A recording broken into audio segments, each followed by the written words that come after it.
Will the big three become the big two and branch off in their pursuit of tag team gold? Bianca Belair and Jade Cargill state their intentions, and we're going to talk about it today on WrstlXtra. Stay tuned.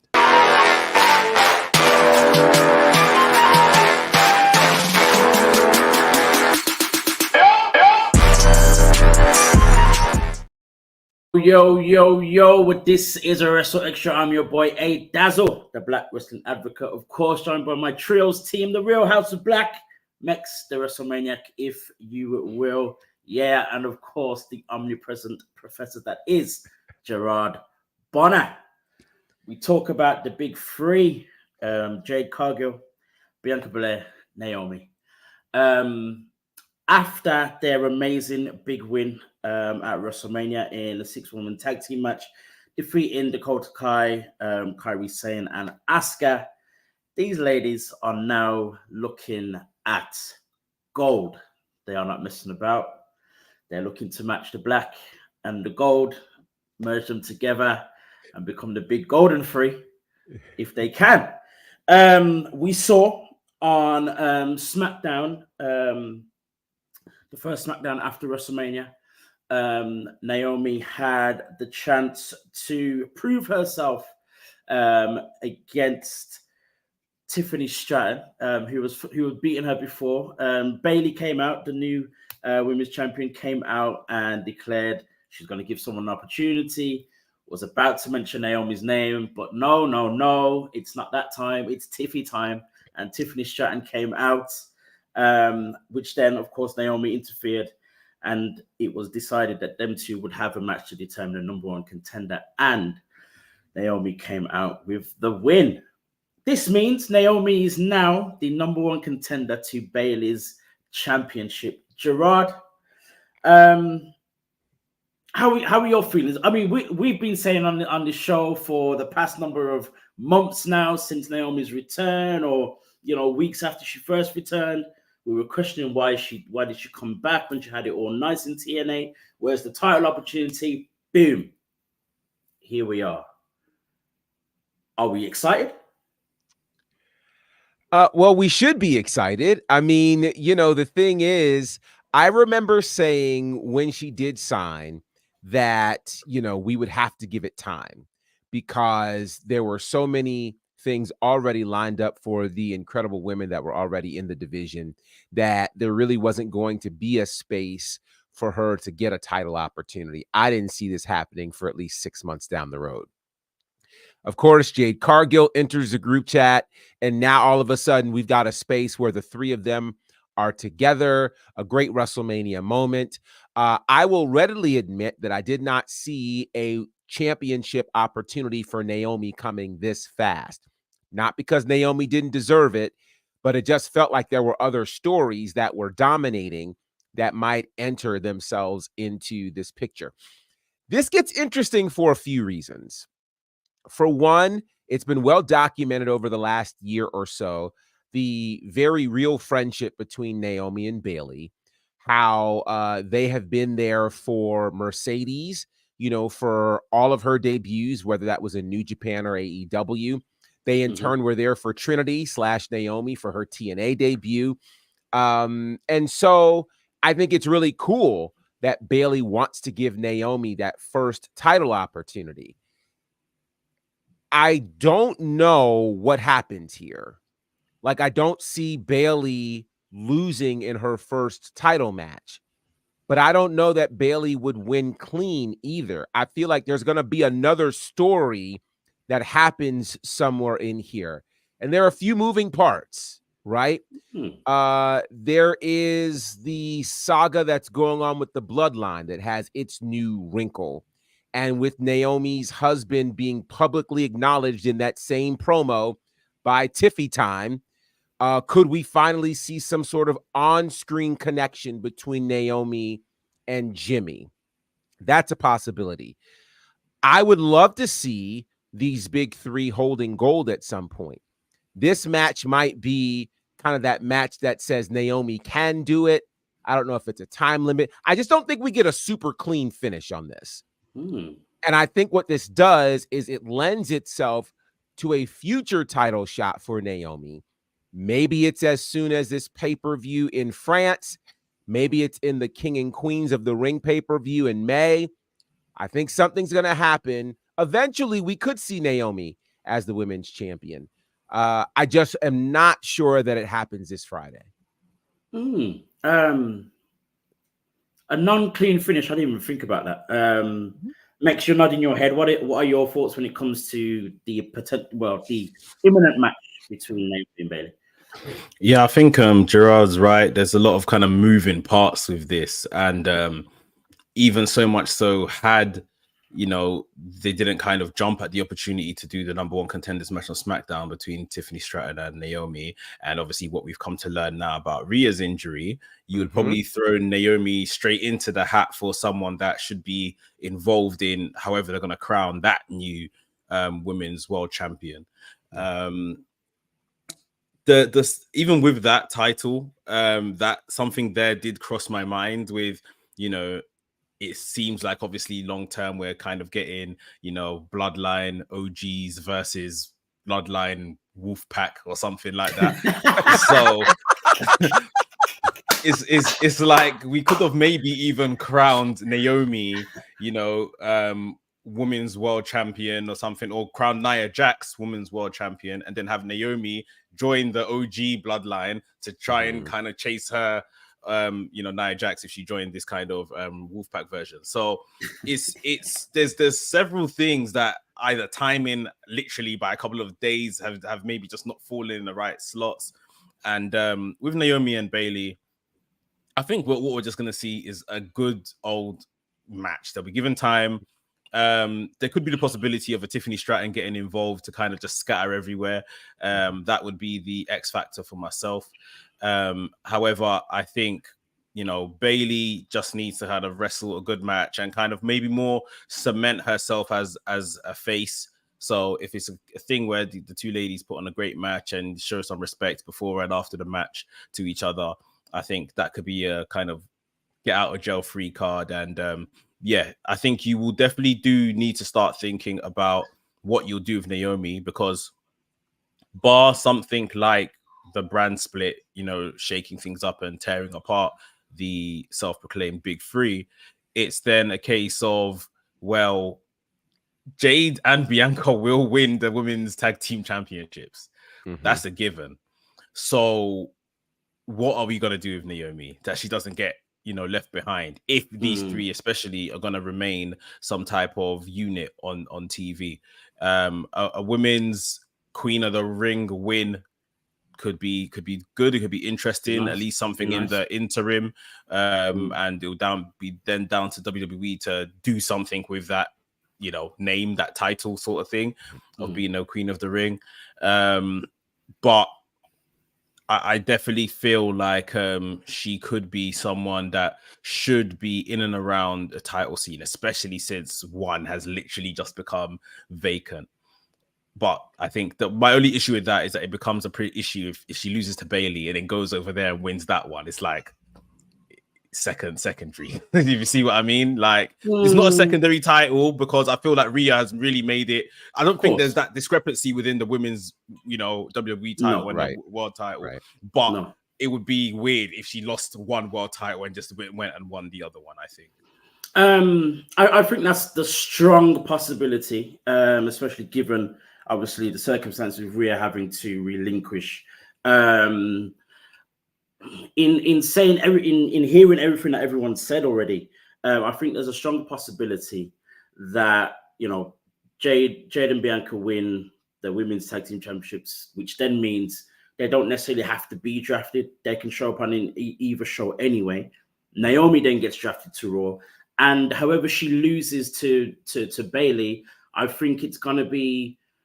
I don't think it actually matters. I was gonna say probably be nice for it to be interference or a no contest, because then that kind of solves the problem that Mex is bringing up with her losing one and then winning the other, or however it works. But I think even if she lost, but it was a really strong match, I don't think anyone will really even have a problem with her then going over to Raw. And if it ends up being a tournament or a multi-woman match, I don't think it would be much of an issue to most people, to be fair. So I think for me,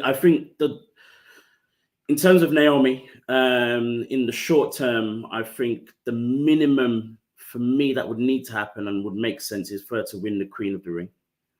A championship, I don't know, but I think it's just nice that she's in the picture, just for her to be in the picture. I don't see her beating Bayley. It's way too soon for that. Definitely, whether it be storyline, whether it be we're looking at credentials, whether we're looking at abilities, I don't think it matters. It's way too early for Bayley to use that championship. But to see Naomi in there, and I think she'll stay in there. I feel as though we're going to have a bit of a story to where Bayley and Naomi are friends and having to save each other. I've got a feeling Damage Control are going to get involved in this match that they're going to have, whether it's Damage Control or Tiffany, more than likely Damage Control, and they'll still kind of have this, friendship going on for a few weeks and then maybe see what happens after that. But I think more than likely Damage Control are going to get involved in this match, and it's going to be either a no contest or something along those lines. Just to add, I think it might have been said on Raw. I completely missed it if it was said on Raw, but people have been telling me all day that they said that they're basically crowning a new champion next week for this women's world title. I missed that. Yeah, I missed that totally. Yeah, I'm sure people have been saying this, and yeah, I can only assume they got it from Raw. And I do think that's a massive missed opportunity, because if it is, it's bad. Yeah, because like Nia Jax is in and around up there. Becky Lynch is up there, of course, but apparently she's on a bit of a break right now. Like no one else is of that level to where Rhea has taken that title. There are people, there are names that they can elevate with time, but if you're going to do it next week, I don't believe, anyone is there right now. So it's for me, you've got a women's, King and Queen King of the Ring tournament in Saudi Arabia of all places. By May, end of May, when this is going to be 20-something of May, that when they're going to Saudi, like you could have used that time between now and then. That's the best part of about 5 weeks to kind of build these women up in general, and then have your Queen of the Ring tournament and let the Queen of the Ring become the women's world champion, kind of how you crowned that world champion in Seth Rollins last year at the same event, if I'm correct. Like I don't understand if this is true. I don't know why they're rushing it. Well, I don't know why they don't use Saudi, because Saudi and women as well, like, and what they're trying to that'd be a statement. That would be a major statement. A big statement, and I think they're rushing it if this is the case. What have you found, Gerard? So I've been looking, and I was about to say no, this is all hogwash, and then I just saw a post, and I just put it in our group chat about 15 hours ago. There's a graphic from WWE that says next Monday on Raw, a new women's world champion will be crowned. It does not say how. They don't know how. They haven't figured it out yet. Exactly. Yeah, this gets interesting. It gets interesting. There's a part of me that feels like it would be a better case. I mean, you've got a pay-per-view coming up in 2 weeks. Like you could easily do it at the pay-per-view and make this coming Raw and the next episode of Raw qualifying matches to be there. Coming off the heels of WrestleMania, I've got no idea who you would put in this match. Like I've got no idea. True. So I don't know. Now, what I can say is I'm sure in these next 6 days they will find some way to at least try to make some sense of this. I'm intrigued. I don't even know where to start in terms of who you grab. Wow. For me, there's 3 choices, but I will say my kind of de facto choice would be Nia Jax, just because you're doing it so immediately. I'll give it to Nia Jax and then use the time to build up anybody else to then dethrone Nia Jax. So she's almost like a transitional champion. I would say Naomi, because of her commitment to leaving TNA to come over, and she's probably ready in terms of big people, big names that aren't doing much right now. Naomi could carry it for a while, and then you decide what to do do from there, and then it fits the obviously big three aesthetic as well. Mhm. Or the third choice, which is not a third choice as such, but just a third name, is Tiffany Stratton. Almost how you brought Finn Balor up to the main roster and shot him to the Universal title immediately. Like, obviously she's been on the roster for a bit. I would almost do the same with Tiffany Stratton. She's ready. Like, let's be honest, she's ready. So if it's not one of those three, I really think it's not going to be detrimental. Like, people aren't going to start not coming to Raw or whatever. But at the same time, I think that it's just, yeah, I don't know why they're rushing it. I just don't know why they're rushing it. Yeah, my understanding understanding was that they'd let the draft happen first. Right? Even that. And then obviously in between those weeks, you have matches. Doesn't matter whether they're actual qualifiers or not. Just keeping people within our, within our minds and insight and all the rest of it. Don't have to be qualifiers. You have to say, this person's going to challenge. Then the draft happens. We know who's on what show, and then you have either a tournament or a multi-woman match to determine the champion. Simple. Now, truth be told, they've never made sense when it's come to the draft and continuity and championships and all that type of stuff. It's always been the wild, wild west in terms of that. It's a new era. Triple H era. And you know what? And here's the other thing as well. Even Cody Rhodes said yesterday he's now a SmackDown superstar. He did say that, and he said that because of the I'll tell you what could be interesting, and this is something that we've not considered. What if an NXT star gets involved in this? Whew. Yeah, it's the same premise of, like I'm saying, with Tiffany Stratton and Finn Balor. Do it at this point, because no one else on the main roster is ready. So deceive us, tell us someone down there is ready. They're just gonna come and win the title. Do it. I don't mind, to be honest. Bring Roxanne up. I know she's got the NXT Women's title, but honestly, the NXT Women's title should qualify you for an opportunity at a vacant championship on the main roster. Exactly. True. That's what happened to Paige. That's how she won the title. Interesting. They have a chance to do something with this.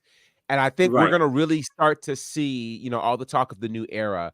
We're going to see how much of this new era plays into this, as this is kind of really the first bump in the road for the new era with this injury. And I think that's the beauty of this. It's like they've just got a blank page to do absolutely anything with. And that's the beauty of it, if they want to go there, they could put it on Liv Morgan. I don't think it'd be a bad thing if they put it on Liv Morgan. I think it would help the heat. Yeah, it'd be tons of heat. Like that would be that's a furnace right there. Let's go. I mean, I have nothing against Liv Morgan, but I think she's more of the long-term project. Yeah, like we've seen her with a title run, didn't quite work, right? Like we saw Chad Gable almost ascending to Gunther, and when everyone wanted to happen, they put the brakes on Chad Gable. They developed him more. Obviously, we saw what's happened last night as well. We're on our way with Chad Gable now, and I think Liv Morgan needs that type of journey. Yeah, as opposed to just giving her. I think this would be akin to the cash-in she had and won the title if she wins here, and then if they botch it or she doesn't quite, get there in terms of fan perception, then I don't know where she goes from here. That's true. That is true. The other name, long term. Go on. I know we've gone far off black women and stuff right now. It don't matter. Let's go. But the other name that a lot of people have bandied around is Alexa Bliss, because Raw next week is in Ohio, her home state. Columbus. And also all this other stuff as well. I might as well throw it in there. All this other stuff with the secret messages and got all me of that excited stuff. all over again. It's on Monday is April the 22nd, which is 5 years from the debut of the Firefly Funhouse as well. Oh, really? Yeah. So there's that as well. So that could be interesting. I don't see necessarily Bliss kind of in the picture for the women's championship straight away, but I feel as though next Monday we're going to get some kind of real indication as to what's happening with this whole Uncle Howdy and everyone else involved. And Matt Hardy's apparently retweeted or reposted one of the videos as well. Really? Today. Yep, that's happening. Rowan has cancelled a few bookings and whatever else because of other contractual agreements. So the Avengers are assembling. It's all happening. It's it's more like what's the Suicide Squad? That's what it feels like. Suicide Squad, Jeez.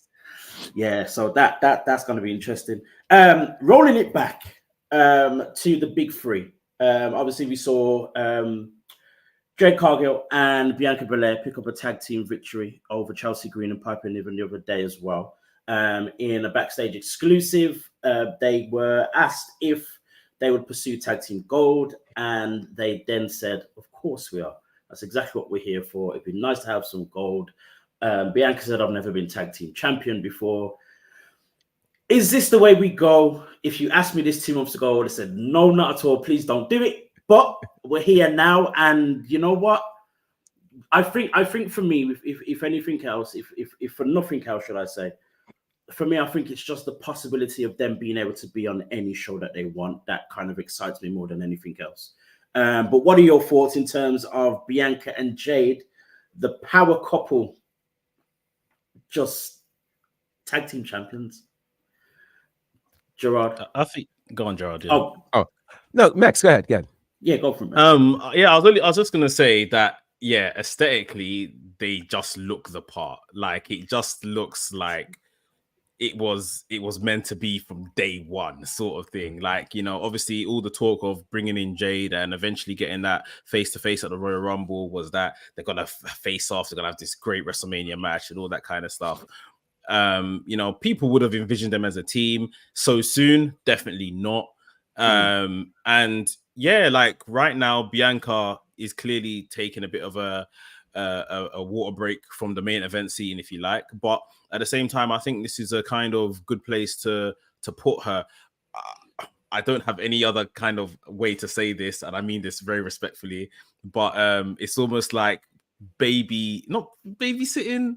Well, it's like on-the-job experience. Let's call it on-the-job experience. They paired her up with Jade Cargill, where Jade is obviously needs to do the learning to come along. And in terms of Jade Cargill's mold and stuff, I really feel like Bianca Belair is a really good mentor, if you like, to kind of learn from, sort of thing.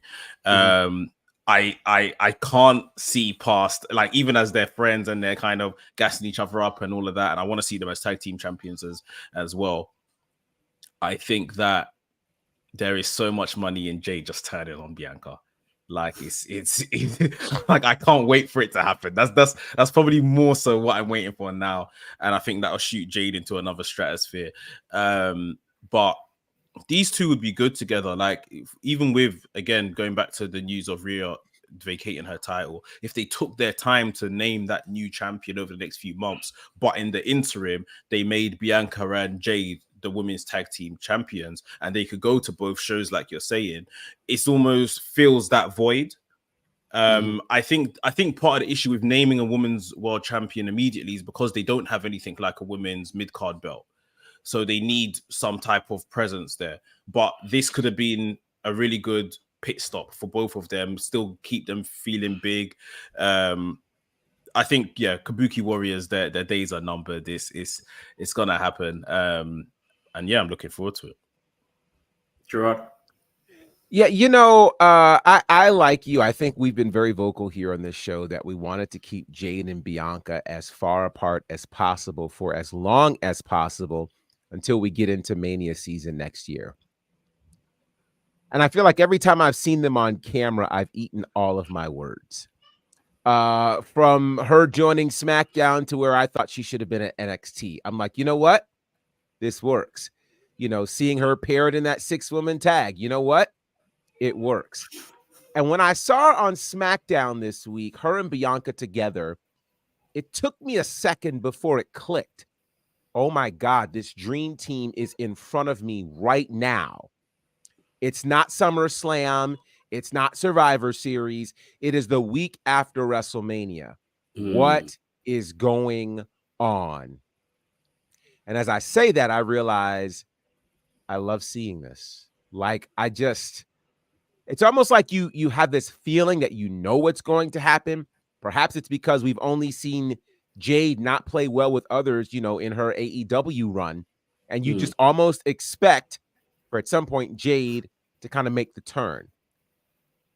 But I'm enjoying this. And if they become our women's tag team champions, or should I say when they become our women's tag team champions, the merch they're going to sell, the money they're going to make, like, it's just not going to be fair. It's going to be crazy. And I think they'll be a team for a while.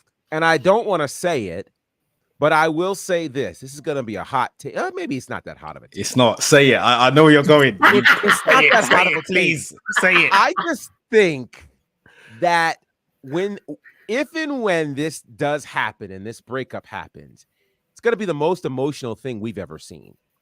More emotional than Trick and Mello breaking up. More emotional than the Mega Powers. It's the most emotional breakup we're ever going to see. And for it to do that, it's going to have to be brutal. I mean, brutal. Like bloodshed. Like something the likes of which we'll need to call in Al Sharpton or something. Like it's going to be call Jamal Bryant. Like it's going to be crazy. But until then, I'm going to enjoy every bit of this. I'm going to allow myself to get fully vested in what's about to happen in front of our TV screens because this is going to be special. And I can't the only way they lose the tag team titles is for somebody to turn on each other because there's no team right now that comes remote. They are literally like the Road Warriors from the 80s at this point, but in female form. We've never seen anything like this before. They're going to dominate. It's going to be beautiful. Guys, we talk about, you said how emotional it's going to be and all the rest of it. And most recently, obviously, we saw the whole thing with Roman Reigns getting revenge on Seth Rollins, the Shield, and how that felt when everyone saw Seth hit Roman with the chair. I think it could be very similar to that if and when it happens. But I think I'm on the same page as you, Gerard, when I say it's not going to happen anytime soon. It's not happening in 2024. I'll tell you that for nothing. Because you've got to think as well, this is the other part. I'm surprised neither of you have said that in the last 2 years, who are the only two female wrestlers that we've seen outside of the ring? Jade and Bianca. Now you see them together. They're going to be champions. They're going to be at NBA games. They're going to be at baseball games. They're going to be at this interview, this award show, that concert. So together. Yes. Triple H is just like, every photo op they can possibly get. Good. In every place of entertainment. It's going to be, oh my Lord. They're going to break the internet. They are. And I'm not trying to pit anybody against each other, but whatever Trinity and Mercedes did is going to seem like child's play compared to the photo ops we're going to get from Bianca and Jade. It's not even going to be close. It's not going to be close. And as much as the world likes to gravitate towards controversy, and I think for me that was one of the biggest reasons why Mercedes and Naomi kind of had so much following and attention, obviously when they left the WWE. But for it to not come from controversy and literally come from two women who have been put together, I think it's going to create a very different level of attention. We've already seen what Bianca does for young girls and all that kind of stuff already, that kind of following. Jade has just got this spotlight on her that everyone just wants to know who she is, regardless of whether they understand or even like wrestling.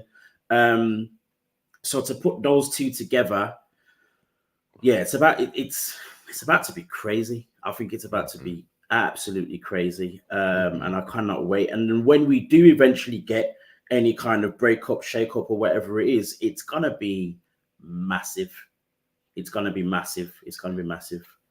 I do hope they can, I guess, continue the mission that Naomi and Sasha tried to do in terms of if they do become that tag team, though, they can go to Raw regularly, SmackDown regularly, NXT regularly, NXT. and really kind of go across all the brands and make the women's tag team titles mean something. Because again, this is the third time I've gone back to it, the women's world title. I think this is really, this is the tag team belts is the mid card of the main roster for the women. So, when you look at Rhea's injury at 2 to 3 months, really is what she's probably going to be out on. More often than not, if that was a man, they would have probably left him with the title. Very true. Seth Rollins.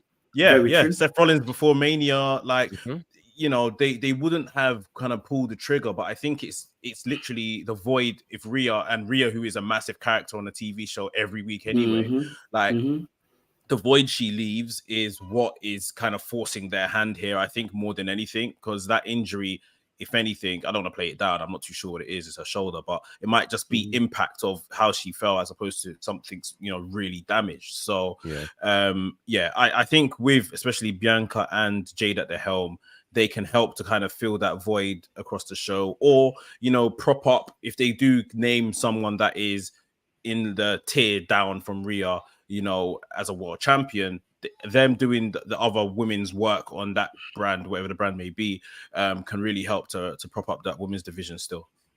For sure. I think, to be honest, this whole thing with the women's world title is kind of, it sparks so many questions.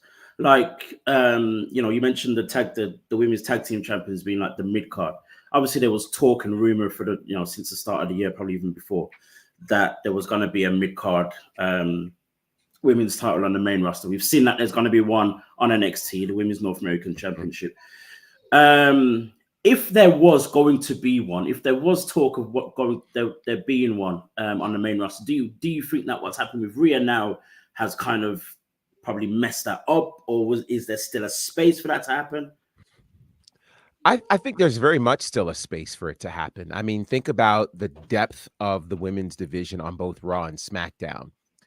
It creates a space where you now have, again, a developmental point, because the women's tag titles are going across both brands, or all three brands, doesn't necessarily solve that issue in terms of a breakout individual star.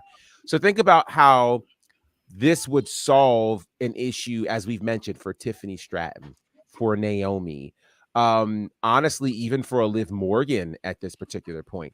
Because when you think about how big the world title is in Rhea Ripley's hands, it doesn't hit the same in Liv Morgan's hands. It just doesn't. So I think that mid-card title really would be important for women. And honestly, I feel like that Queen of the Ring should become the women's mid-card title. Not a bad idea, to be honest. But to kind of slightly argue your point in terms of like the women's tag team championship not being something to develop or enhance someone who's kind of on their way up. I think with Jade, and as big as a star Jade is, of course, she's new to WWE, she's new to most people. I think this is a perfect way, and with what Beck said as well about Bianca being like a mentor to her as well, I think this would be the perfect way for them to do something like that. They haven't necessarily done that in the past with that title, and I think that's more or less what you're saying. But I think this may be a good chance for them to do something like that with this. Going back to what Mex was saying as well. Go on. No, I was going to say an earlier point I was going to make, that Mex had said, this kind of being a water break for Bianca from the main event scene. I counter that and say Bianca is the main event scene. Wherever she goes, it's going to be a main event, which now if you put Jade in that picture, I mean, think about it. It's hard to consider Jade to be developing when they put her in a WrestleMania match and she's with the company 6 months. She's been on TV 2 or 3 times at this particular point. They are grooming her not just as someone who's developing, they've already pegged her as a main event star, so that and I think when her and Bianca win these tag titles, it's going to automatically elevate the tag titles, and everybody else is going to have to step up. Unlike where, when Katana Chance and Caden Carter were tag team champions, you could see multiple teams fighting them and they all elevate together. In this particular space, and that's why I think it being the mid-card title makes it challenging. I mean, if you look at an Asuka and a Kairi Sane, can't call them mid-card at all, So it's, I don't think that it replaces the need for that mid-card women's title. Okay. It can be, depending upon how you choose to use it, the developmental thing becomes a problem then when you put two massive stars together. Think about it with Caden Carter and Katana Chance, when they ran into the buzzsaws that were Shayna Baszler and Ronda Rousey, you automatically went two massive stars. Of course they're going to win. Yeah. That's kind of the same scenario we have right now with Bianca and Jade. So we'll see what they ultimately end up doing with this. Interesting.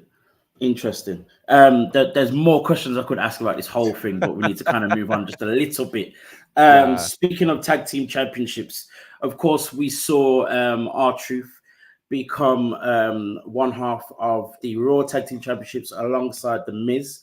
But they are no longer the Raw Tag Team Champions. They are now the WWE Tag Team Champions, WWE World Tag Team Champions. World Tag Team Champions, as they were revealed new belts for the pair. I guess the first question is, do those belts look nice? I see what they're going for.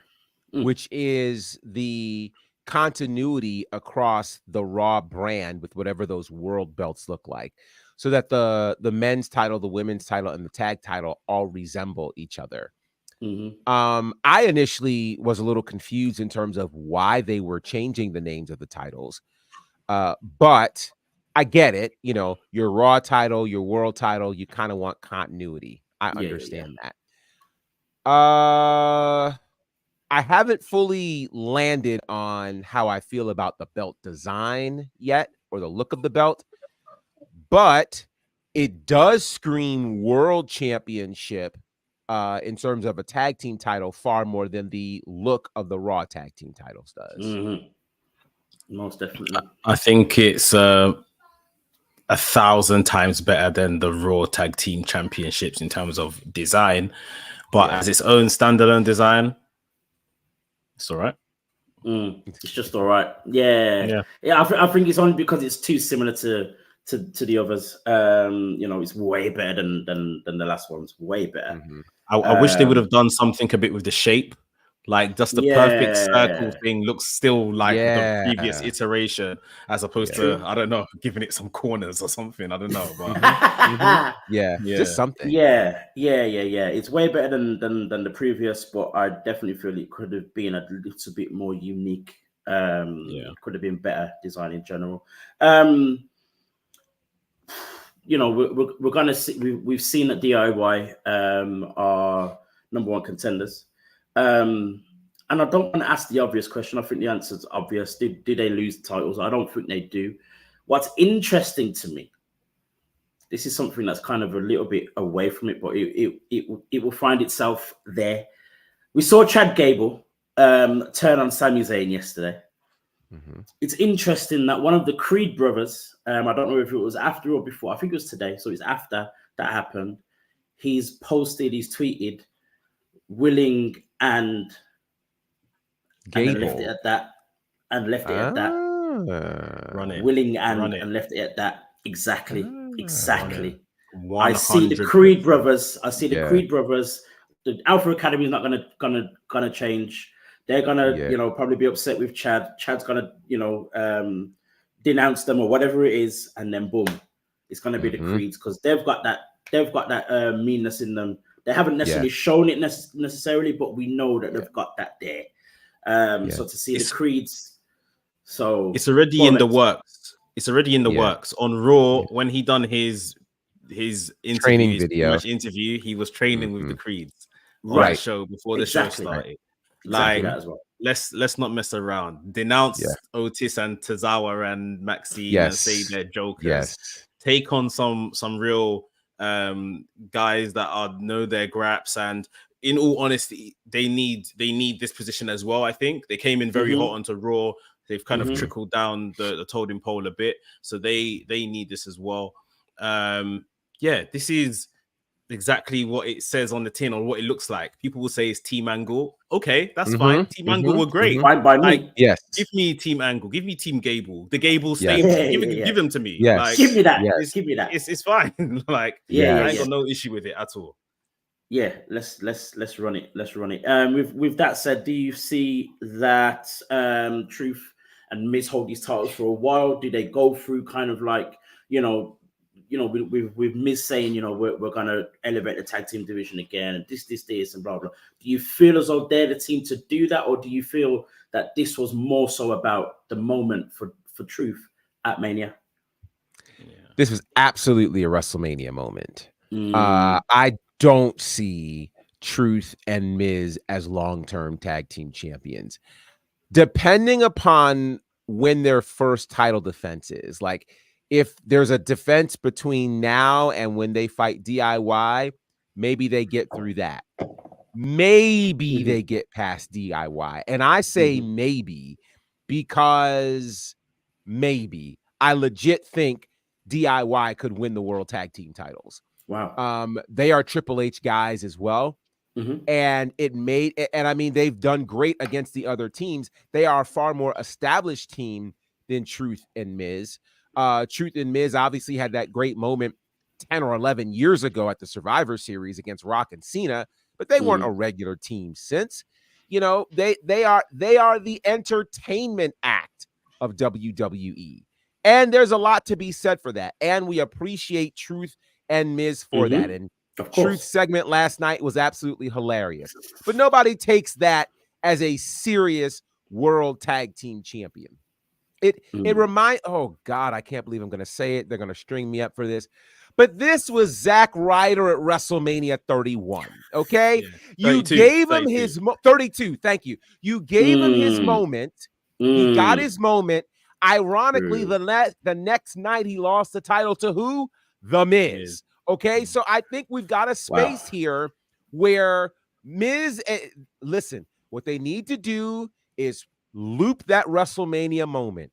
Put it on loop it, watch it as much as you can, enjoy it for as long as you can, because I doubt we're getting to the month of May. Definitely not through the summer as tag team champions. No way, no how. They barely make it to Saudi. I don't know if they leave France as the world tag team champions.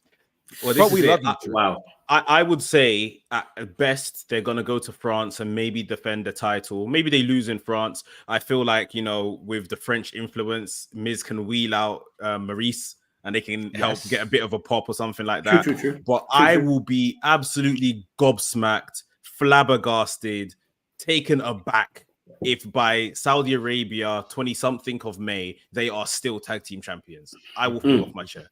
I don't think it'll be and this is exactly why I mentioned the Creeds, because I kind of see it as a thing where they'll probably beat DIY.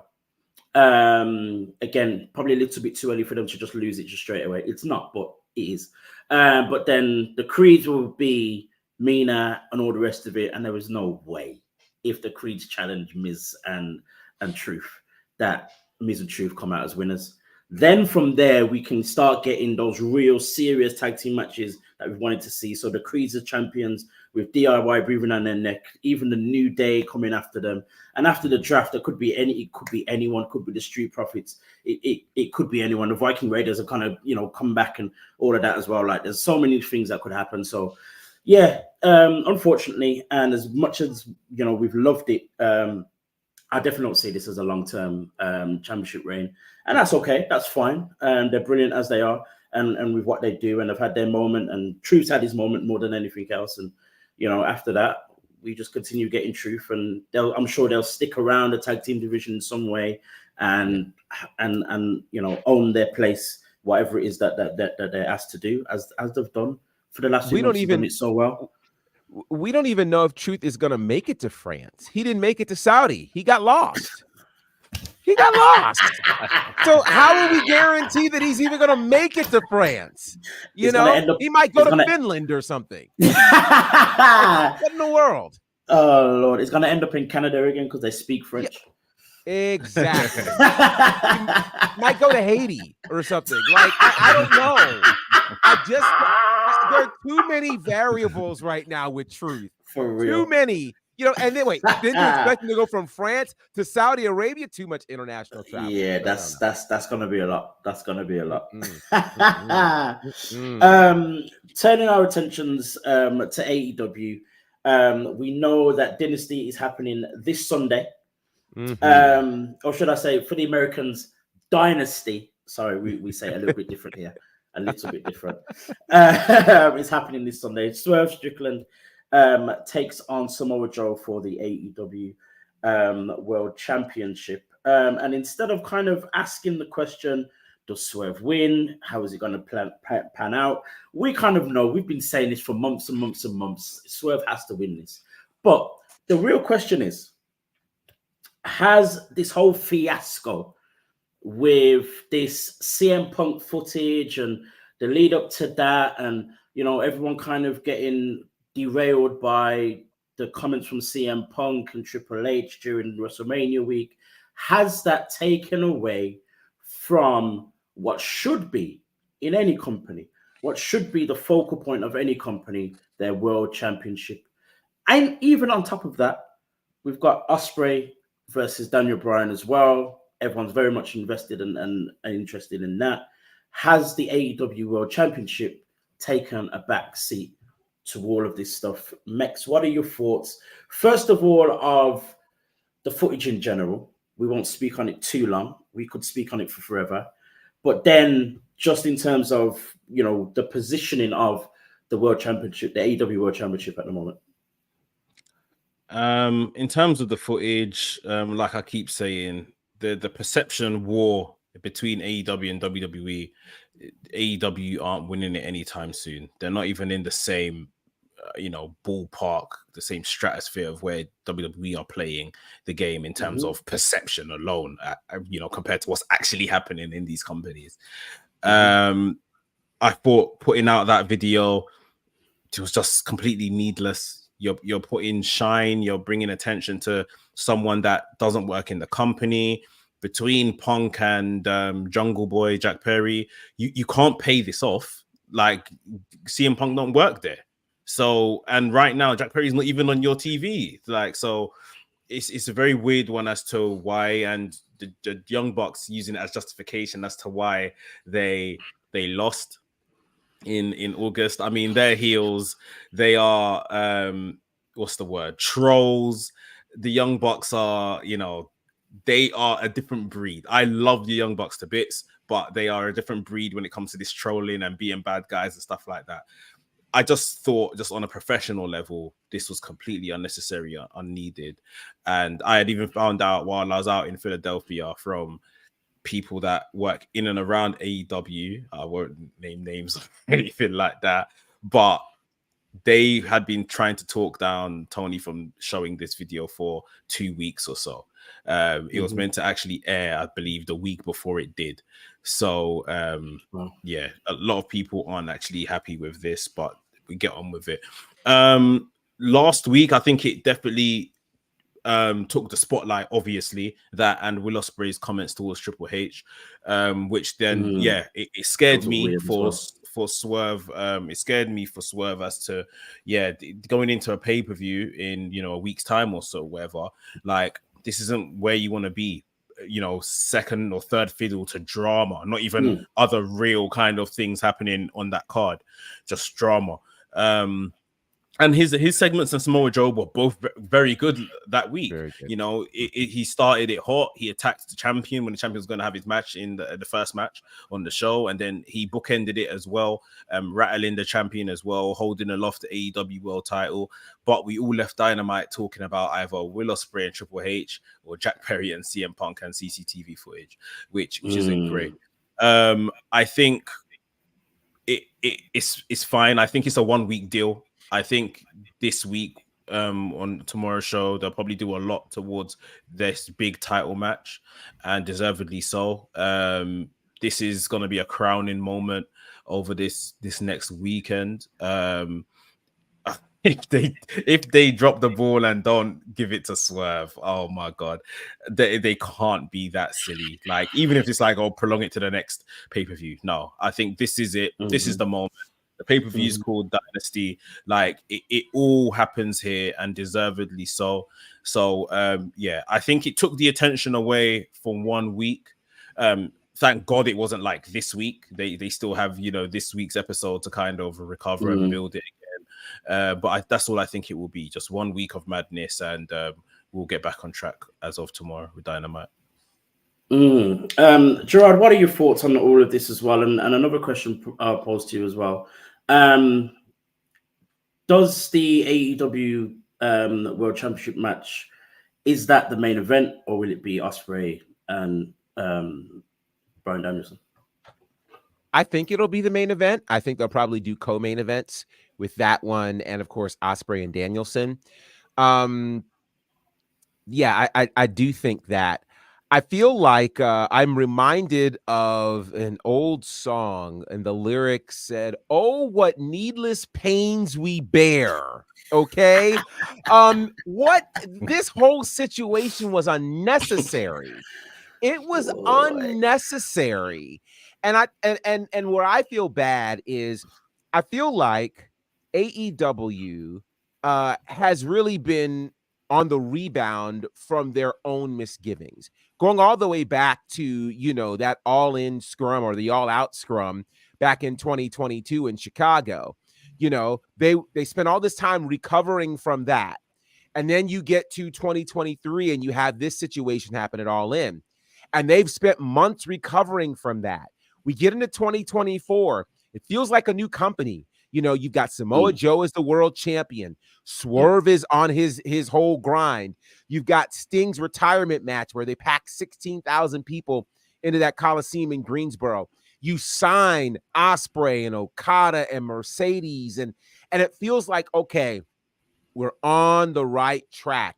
This is the AEW we signed up for in 2019. And then we do what we did last week, 10 days before pay-per-view. I would like to think that they would right the ship this week. But the question is, what would they have to do to right the ship this week? You know, and here's what's sad about it. On paper, this could be their greatest pay-per-view of all time, which is really saying something, because AEW, amid all of the chaos during their weekly show and crazy management decisions, at pay-per-views, for the most part, they've delivered. They've given us great matches, great moments. They've put things together. I don't know. This is normally the week where they kind of go all in on whatever their pay-per-view is. They also add about 4 extra matches you don't need, you know. So we're right now at like 8 matches. And if you know how they roll, there's going to be 4 additional matches that'll show up, and then probably 3 more for their 0 hour. Because, of course, you know, a pay-per-view is not a pay-per-view unless it's 5 hours long. I do think they're going to have to walk in some wisdom, though, and they're going to have to find it. If they have to go buy it, because what you have to do now in these next few days is restore the love of AEW, because now you're going to ask people to shell out $50 after you've just really kind of shot whatever goodwill you had in the foot. It's rare that the internet wrestling community is united. But last week, they were all united that this was a bad idea. Whenever you get Jim Cornette and Eric Bischoff singing the same sheet of music, you know something is up, okay? And again, everybody but AEW won from this. Jack Perry leaned into it Friday night and probably had his best showing ever. CM Punk was trending without even being on television. I need AEW to really focus on the fact that they have one of the best pay-per-view cards of the entire year and of their entire existence standing in front of them. And think about, to me, I think it's unfortunate that they're not thinking about their stars right now. You know, who wants to be the world champion of a brand that is not thought of favorably? You know, AEW doesn't have to be number one to be thought of favorably. And for all of the work that Swerve has done, he should not be handed the reins of a brand that has to try to figure out, okay, how do we recuperate from these self-inflicted wounds that some EVPs and the president of the company thought that they needed to do to answer some interview. Bad business. Will Ospreay did not ever need to address Triple H. You've got the number one match on this card, the first match announced. So there are some not so good moves that are being made. And I hope that they can kind of gather the troops and refocus so that their show tomorrow makes a lot of sense. Because if they don't, they're going to go in and they're going to have a low buy rate, because I don't know that enough people will look at the matches and look past this foolishness and go, I still want to buy this pay-per-view. Yeah. One thing it definitely did was bring ratings to the show, to Dynamite itself on that day. But of course, since then, it's just been, what was the point? And then they've even kind of, tried to stop footage being shown on the socials and trying to find every which way to delete every single, every single repost or whatever else of the footage and all this kind of stuff. And that in itself just screams, we made a mistake, or we shouldn't have done this, and this was a bad idea, and all the rest of it. You're hearing how Will Ospreay was never, was actually told to say what he said. When you listen back to what Triple H said, there was no reason for Will Ospreay to think he was actually talking about him specifically. You know what I mean? And all sorts of things. But I think at the same time, what it has done again is still kind of been a publicity stunt that will kind of work in their favor in the short term. I think we're going to get the buy rates and blah, blah, blah. I don't think it's going to necessarily be off the back end of this, but of showing the footage. But because so many people went to watch AEW and they now know what's happening, or the matches that are happening at a Dynasty, it's just a few more people who are going to go out and buy it. I don't think I don't know what to expect. And I think it's a very massive shame that the last month or two, since their big signings and stuff like that, we've said it on here on this show that, it felt like there was a resurgence of AEW's popularity and going back to their original ethos and all this kind of stuff. And then that happens, and you're like, we're back where we were a year or so ago, where every single person who was coming from WWE was having to mention WWE in every promo and blah, blah, blah. I'm like, mate, do we need to? And even a guy who never went to WWE has to mention WWE. Like, what? Anyway, the unfortunate part is that, as you said, it kind of puts a screen over what Swerve has done, and Samoa Joe as well, the last few weeks, few months, in terms of trying to keep the AEW World Championship relevant, putting it back on top, on the map and all that kind of stuff. And then, they've got a week to sort it out. Swerve has to win this. Has to win this. It would be an absolute joke for him not to win this. And I can't see a way, just as Mick said, I can't see a way for them to make it continue and then Swerve wins it the week after or the next pay-per-view or the whatever. Like, let's not go there. Let me ask you this. Can AEW afford another blunder right now? Certainly not. Think so. Certainly not. And what the scary part is, I don't want to talk about it too much. We could talk about it. It could be a topic. But what the scary part is? I almost feel as though they've kind of created a blunder already. And I think, Gerard, you've said this before. One of you said this before. In terms of Mercedes, they've not quite. Oh, yeah. I mean, we're here, so I'll just mention what was on my mind, because you mentioned the big sign. Go for it, mate. So I think I saw something the other day that she's coming off the back of an injury and she's not ready yet. Hence why she's having her first match at Double or Nothing, which remind me, June, is that Double or Nothing? May. May. Okay, so not too far away from now. Not so bad. So it's like ultimately though, did you bring her in too early just to maybe say you've done it? I mean, they said that she was on payroll from January. She never showed up on TV till March. So why did you still bring her out if she wasn't ready and you didn't really have a way to use her on TV effectively? Yeah. People are going to question it. I've started questioning it. I've got loads of people dropping me comments. I put out a video on my channel about how Saraya was supposed to be the savior. Mercedes is going to be the savior. And I'm getting trolled in the comments of my own video saying, where's your Mercedes, mate? Mercedes ain't doing nothing right now, sort of thing. And it's like, yeah, so why did you kind of roll her out? I mean, if she was all well and good, bringing her out in March to have her compete at Dynasty this weekend would have made sense. But because we are still, you should have brought her out post Dynasty, right? At Dynasty, and then we can build towards May. But it's leaving space. Obviously, it's still very early. Nothing's went wrong per se, but at the same time, the effect hasn't kind of taken place just yet. So it's like you're leaving space for people to talk. And I think for me, the issue is not what they've decided to do or the storyline or whatever else that they've put her in, but it's almost like what they've done or where they're working towards could have been done in 2 weeks, not 2 months. That's the problem here. Especially because it's the TBS title. It doesn't need too much over focus. Yeah. As well. It's not a problem that she's gone for the TBS. I've said this before. It's not a problem she's gone for the TBS. It might help to elevate the TBS, Julia Hart, all the rest of it. But again, we could have done this in a space of 2 weeks as opposed to 2 months. It just feels as though like what was the big deal, and it's gonna in the eyes of the fans, it's gonna make Mercedes look bad. And then on top of that, it's not helping with the scrutiny that AEW gets for its booking of women in this company already.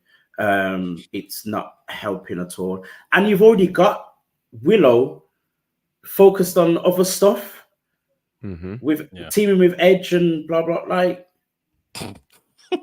what? It's nice that she's doing that, but do it afterwards. You know what I mean? The week before a title match. I don't know. It's a bit crazy. It's a bit crazy. Question: who attacked Mercedes?